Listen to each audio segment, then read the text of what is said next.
تو وہاں پہ بھی آپ کو لاس نہیں ہوگا. اور جو اصل آپ کا کریم ہے وہ ہے جو نئے اور بہتر کپڑے آپ اپنے فیملی اور فرینڈس کو بیچیے. آپ اس کے اندر آن لائن بیچیے, آف لائن بیچیے, آپ اپنے سرکل کے اندر بیچیے. اس کے علاوہ جو ہے بہت ساری چیزیں یہ اس طرح سے بھی بکتی ہیں کہ لوگ گاڑیوں کے اوپر یا موٹر سائیکلوں پہ کے ساتھ اسٹینڈ رکھتے ہیں اور اس کے اندر وہ بیچتے ہیں. شام کو وہ مختلف علاقوں میں جو رش والے روڈز ہوتے ہیں واپسی کے شہروں کے اندر, اس کے اوپر وہ رکھ کے بیچتے ہیں. تو آپ وہ رکھ کے بیچیے. اور اس کے اندر آپ زیادہ فلیکسیبلٹی کے لیے یہ کر لیجئے کہ ہر ہفتے پیر کو ایک جگہ پہ, منگل کو ایک جگہ پہ, بدھ کو ایک جگہ پہ, جب وہ ٹریفک کا ٹائم شروع ہوتا ہے, آنا جانا شروع ہوتا ہے, تقریباً 3-4 بجے لوگ آنا شروع ہو جاتے ہیں, اور 3-4 بجے سے لے کے آپ 8-9-10 بجے تک آپ وہاں واپسی والے روڈز کے اوپر جہاں رش والے روڈ سے آپ وہ دے دیجیے. اور ہر بندے کو پتا ہو کہ میں نیکسٹ ویک اس ٹائم پہ اسی جگہ پر ہوں. آپ کو کچھ بھی بدلوانا ہو آپ بدلوا لیجیے. آپ اگر کوئی آپ کو بدل کے آپ کے لیے واپسی کوئی چیز لے کر آ رہا ہے تو آپ اس کے اندر مین میخ نہ نکالیے کہ یار یہ تو تم نے یہ کر دیا وہ کر رہا ہے, جیسا بھی ہے. آپ کو کچرے میں بھی پھینکنا پڑے تو بھی آپ کے لیے پروفیٹیبل ہے. آپ ہمیشہ لانگ رن کا سوچیے, بڑی پکچر کا آپ سوچیے. اور یہ آپ کو بڑے شہروں کے اندر آسانی سے بیلس مل جائیں گی. کراچی میں مل جائیں گی, لاہور کے اندر مل جائیں گی, اسلام آباد میں مل جائیں گی, اور ایسے ہی پنڈی کے اندر ملیں گی. اور اسی طریقے سے آپ کو انڈیا کے بھی جیسے بامبے ہے, دلی ہے, کلکتہ ہے, یہاں پر آپ کو مل جائیں گی. تو بہت آسانی سے آپ کو آپ کے شہر میں مل جائیں گی. پہلے آپ ایک بیل لیجیے, اسے بیچیے, اپنا سسٹم سیدھا کیجیے, اور اس کے بعد پھر آپ بیلز بڑھاتے چلے جائیے. جتنی بیلز ایک وقت میں آپ خریدیں گے آپ کو اتنا فائدہ ہوگا. پہلے آپ جو ہے وہ ان سے لیجیے جو تھوک کے بیچنے والے ہیں, پھر آپ امپورٹر سے ڈائریکٹ لینا شروع کیجیے, اس کے بعد ڈائریکٹ امپورٹ کیجیے. اور اس کے اندر یہ ہے کہ ان علاقوں کے اندر جو لیڈیز آئٹمز ہیں وہ جینز اور ٹی شرٹس تو چلتی ہیں, باقی جو فینسی ڈریسز ہوتے ہیں وہ نہیں چلتے. میں نے افریقہ کا ایک ملک ہے ایتھوپیا, وہاں پر میں نے کام کیا ہے, اور 2 پروجیکٹس پہ میں نے کام کیا تھا ایز کنسلٹنٹ. اور اس کے علاوہ جو ہے اس کے مختلف شہروں میں بھی میں گھومتا پھرتا رہا. میں نے وہاں پر دیکھا کہ وہ جو لڑکیاں بہت ماڈرن ڈریسز پہن رہی ہوتی تھیں, تو جو میلز تھے ان کے کپڑے اچھے نہیں تھے, اور مردوں کے کپڑے اچھے نہیں تھے. جو جن فیکٹریوں پہ میں نے کام کیا وہ مردوں کے کپڑے اچھے نہیں, کیونکہ وہ اچھی پے نہیں کر سکتے نا. تو اچھے کپڑے جو ہیں وہ پاکستان انڈیا کے اندر آ جاتے ہیں, اور سری لنکا بنگلہ دیش یہاں چلے جاتے ہیں, اور جو گھٹیا کپڑے ہیں وہ ایشیا وہاں چلے جاتے ہیں, افریقہ میں چلے جاتے ہیں. لیکن لیڈیز کے چونکہ ڈریسز ڈفرینٹ ہیں, ہم اس ٹائپ کے ڈریسز جو ہے وہ نہیں ہماری خواتین پہن رہی ہوتی, جیسے اسکرٹس بلاؤز اس ٹائپ کے فیشن کا نہیں. ان کی لڑکیاں بہت ہی ماڈرن کپڑے پہن رہے ہوتے ہیں, بڑی اچھی کنڈیشن کے اندر ہوتے ہیں. تو وہ ڈفرینٹ ٹائپ کے ہوتا ہے. تو آپ بھی اگر امپورٹ کریں تو یہ خیال رکھیے گا کہ وہ آئٹم جو آپ کے پاکستان انڈیا میں نہیں چلتے, آپ کے ملک میں نہیں چلتے, وہ آپ امپورٹ نہ کریں. تو اس کام کے اندر بہت ایکسپینشن کی گنجائش ہے, بہت پیسے بنتے ہیں اس کے اندر. اور آپ یہ نہیں سمجھیے کہ یہ کوئی ایسا چھوٹا موٹا کام ہے یا یہ جو ہے وہ آپ اس کے اندر کہیں کہ جی مجھے تو شرمندگی ہو رہی ہے. ایسا کچھ نہیں, کاروبار تو کوئی بھی وہ نہیں ہوتا. میں آپ کو ایک مثال دیتا ہوں. آپ لوگوں نے دیوان گروپ کے بارے میں سنا ہوگا, ہر ٹائپ کی ان کی فیکٹریاں ہیں. ان کا کام کیا تھا, سیکنڈ ہینڈ کلوتھنگ کا تھا, اور وہ اس کے اندر ایکسیڈنٹلی اس کام میں آ گئے تھے. سیکنڈ ہینڈ کلوتھنگ کے اندر اپنی پلاننگ سے نہیں آئے تھے, ایکسیڈنٹلی آ گئے, انہوں نے کام کیا اور بڑا اچھا کیا. کراچی میں جو سٹی کورٹ ہے اس سے اگلے روڈ کے اوپر ان کا آفس ہے, بہت بڑا آفس ہے. وہاں وہ سیکنڈ ہینڈ کلوتھنگ امپورٹ کرتے تھے, وہاں پہ وہ کرتے تھے. بہترین کپڑے ان کے پاس ہوتے تھے. ہمارے فیملی ٹرمس ہیں, میرے بڑے بھائی کا اکثر اس علاقے میں بندر روڈ کے علاقے میں جاتے تھے, تو ان کے آفس جاتے تھے وہاں پر. تو وہ جب بھی بھائی جان جاتے تھے ان کو وہ ایک بہترین قسم کا کوٹ ہمیشہ دیتے تھے جو بالکل ان یوزڈ ہوتا.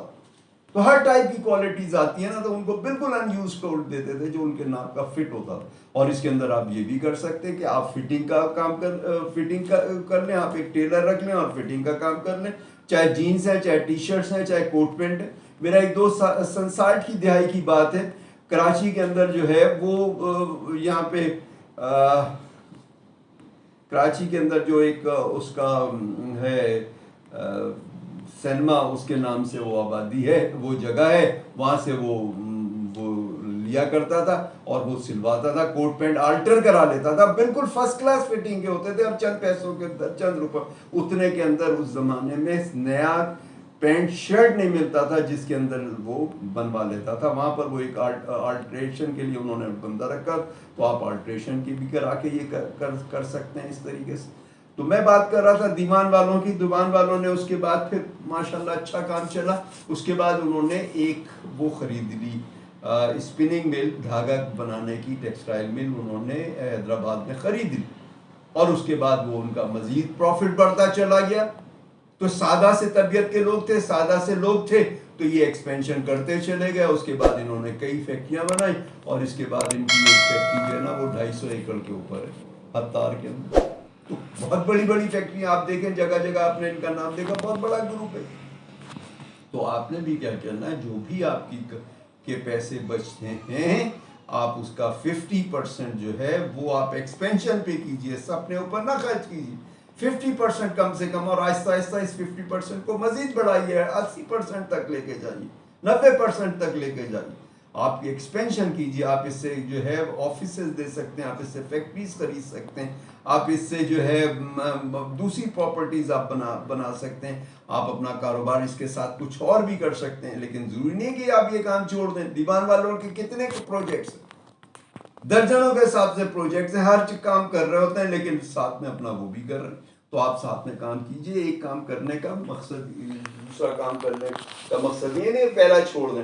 تو آپ اس کام میں ایکسپینشن کرتے جائیے، اور آپ آنیسٹلی کام کیجئے، دوسرے کو فائدہ پہنچانے کی کوشش کیجئے. ہمیشہ اپنے آپ کو فائدہ پہنچانے کی، سب کو فائدہ ہوگا تو مجھے فائدہ ہوگا. آپ ٹیم بھی اچھی رکھیے، آپ اپنی آئیڈیل ٹیم رکھیے، بہترین قسم کے لوگ رکھیے، کیونکہ آپ کو بہت آگے جانا ہے.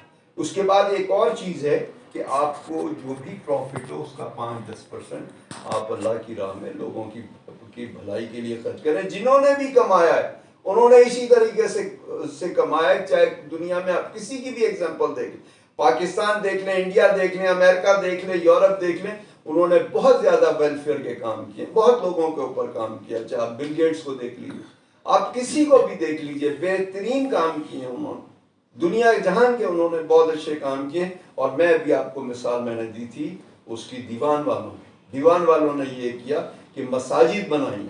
کراچی کا جو اولڈ کلفٹن کا علاقہ ہے جہاں پہ گاڑیوں کے ٹیکس دیے جاتے ہیں، وہاں بڑی خوبصورت سی ایک مسجد بنی، یہ دیوان والوں نے بنوائی تھی. اور پورے ملک میں اندر جگہ جگہ انہوں نے مساجد بنائی، جگہ جگہ ہاسپٹلز بنایا انہوں نے. حیدرآباد کے اندر جو ہارٹ کا ہے سول ہاسپٹل میں، وہ انہوں نے بنا کے دیا، بالکل ماڈرن قسم کا بنا کے دیا تھا، بہترین ایکوپمنٹ کے ساتھ بنا کے دیا. پھر جو انہوں نے کوئٹہ کے اندر سکھر میں اندر انہوں نے ایک ہارٹ کا ہاسپٹل بنایا تھا، بہت شاندار ہاسپٹل بنایا تھا، جس کا پاکستان کے اس وقت کے صدر ضیاء الحق نے افتتاح کیا.